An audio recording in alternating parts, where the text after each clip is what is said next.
Hi everyone, and welcome to the channel.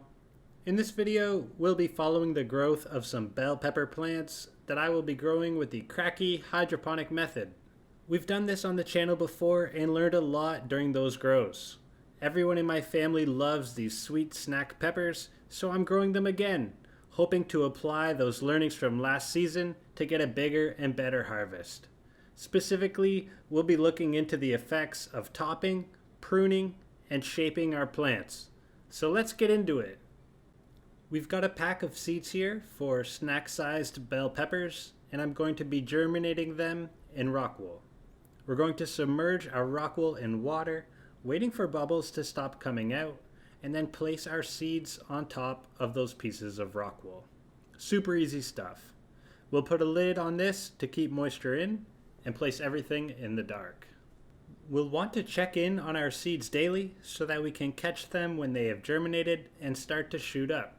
We want to get the seedlings out of the dark or they will continue stretching themselves looking for light. I put my seedlings in an ice cube tray with access to water below. There's no need to feed nutrients to these plants in the first 2 weeks or so, and the roots will usually explode looking for food that isn't there. In day 15, I moved these plants into net cups and gave them access to nutrients.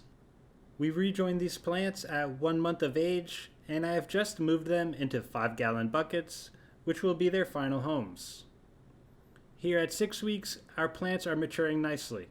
We've got multiple nodes of growth and small secondary branches beginning to develop. This is an ideal time to top the plant. Topping is a process of cutting the main stem to promote growth in the side branches and help us space out our plant. Now, why would we want to do this? My last plants came to an end when they developed powdery mildew late in the season, which is a result of the plant being packed in on itself. This tight growth prevents airflow and creates humidity, a breeding ground for pests and disease. My other plants reached the end of the growing season with a bunch of small, unripe peppers. Both of these issues can be solved through shaping and training our plants, and the first step in that journey is to top them. So here I am going to cut off the tip of the main stem of my plants. I'm leaving multiple branch sites below where I cut so that we'll have multiple branches growing. I repeated this process for all 3 of my pepper plants. One of my plants was further along than the others and was already developing long secondary stems. I used pipe cleaners to begin training them. Left alone, these branches will grow towards the light. These pipe cleaners will apply pressure to the branches and help guide them out and away from one another. Our second plant has small branches, which I'm going to leave untouched, and our third plant is just beginning to send out those secondary stems. These plants will quickly adapt to our training efforts. 1 week later, it was time to adjust where my pipe cleaners were fastened to the plant. I'm simply moving the pipe cleaner out along the branch and applying pressure to pull the branch farther away from that central stem. Training plants comes with its own set of risks, the biggest of which is breaking a branch, so take your time and make small adjustments each day. This is also going to be a fine time to start pruning the plants. I'm going to cut out some of these small new stems forming down in the center of the plant. I've been hesitant to prune plants in the past, but after going through complete growing cycles, the benefits of pruning become quite clear. Here we are looking at the branch structure of a pepper plant at the end of the growing season. We can see that branches come out of the main stem, and then those branches continually split themselves into more branches. Half of those new branches are going to direct themselves back in towards the center of the plant. This leads to terrible spacing and the associated issues mentioned earlier.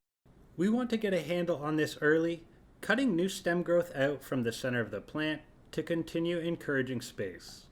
It's better to have 30 big, ripe peppers than 60 small, unripe peppers. Don't be afraid to prune. Here we are at the end of week 8, and you can see our flowers are blooming and we have some early fruiting taking place. Getting into week 9, heavier pruning was becoming necessary. You can see how tightly packed these plants are. Even the plant that was being trained looks pretty dense. As we're looking for stems to prune, we want to try and find them while they are still as young as possible. Here's an example of a pretty developed branch I removed. It took a lot of energy for the plant to grow this, compared to some of these tiny examples you see here now, where little energy and nutrients has gone into these stems and leaves. Early and often is the pruning motto.